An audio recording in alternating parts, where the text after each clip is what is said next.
क्या हम अब भी अंग्रेजों के गुलाम हैं? आखिर क्यों हर 5 साल में सरकार को दोबारा चुनना पड़ता है?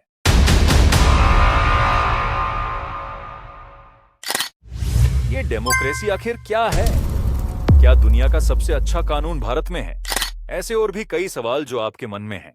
चलिए उन पर आज बात करते हैं और समझते हैं कि ये डेमोक्रेसी क्या है।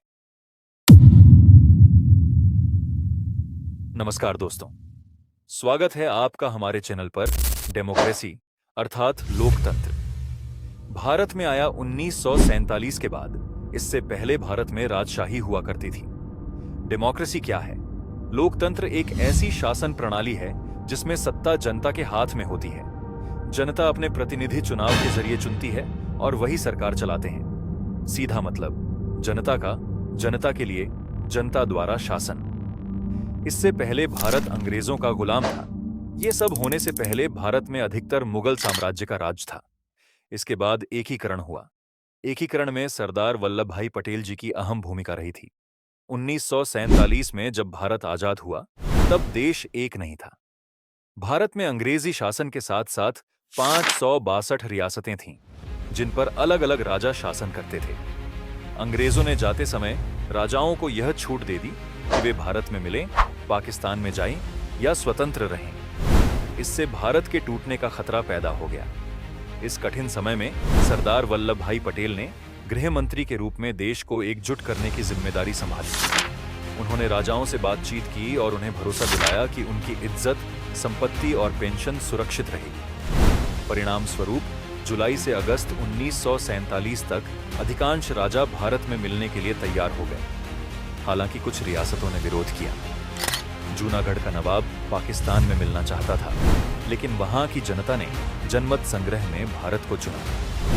कश्मीर के राजा हरि सिंह पहले स्वतंत्र रहना चाहते थे, पर पाकिस्तानी हमले के बाद उन्होंने 26 अक्टूबर 1947 को भारत में विलय पर हस्ताक्षर किए। हैदराबाद का निजाम ही नहीं माना, इसलिए 1948 में ऑपरेशन पोलो के माध्यम से हैदराबाद को भारत में मिलाया गया।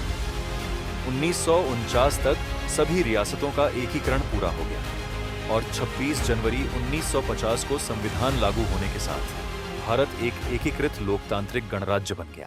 कानून आज की सिचुएशन के बहुत वीक होता जा रहा है। इसमें कई सारे लोग इसे हैं जो क्रिमिनल को सपोर्ट करते हैं। जैसे आपने आजकल बहुत सारी न्यूज में देखा होगा, रेप के कई सारे केस आते हैं, चोरी के बहुत सारे केस आते हैं और कई प्रकार के क्राइम में हम क्रिमिनल को वो सजा नहीं दिला पाते जो उसको मिलनी चाहिए। ये बात आप सभी रियलाइज कर रहे होंगे। मेरे हिसाब से लॉ को थोड़ा और स्ट्रांग करने की जरूरत है। अब सवाल ये है कि जो उस समय में बनाए गए कानून अब भी सही तरीके से फॉलो किए जाते हैं या नहीं। आइए देखते हैं। आज की डेट में अगर देखा जाए तो डेमोक्रेसी सिर्फ उनके लिए है जो या तो बहुत पैसों वाले हैं या फिर उनकी जान पहचान बड़े लोगों से है। क्योंकि एक आम आदमी थाने में रिपोर्ट लिखवाने जाए तो पुलिस वाले उससे इतने सवाल करते हैं कि वो खुद कंफ्यूज हो जाता है। वहीं दूसरी तरफ कुछ लोग एक फोन करके बड़े से बड़ा काम कर रहे हैं, मैं हमारी कानून व्यवस्था पर सवाल नहीं उठा रहा हूं, ये समझा रहा हूं कि कानून आज भी सभी के लिए इक्वल नहीं है।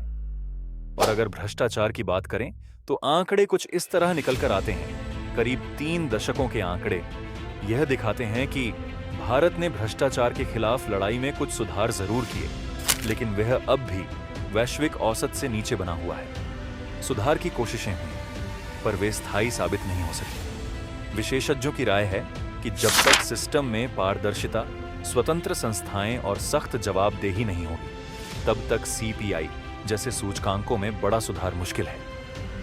मेरे कहने का अर्थ ये नहीं है कि सरकारें गलत रहीं या सरकारी अधिकारी सही तरीके से काम नहीं करते।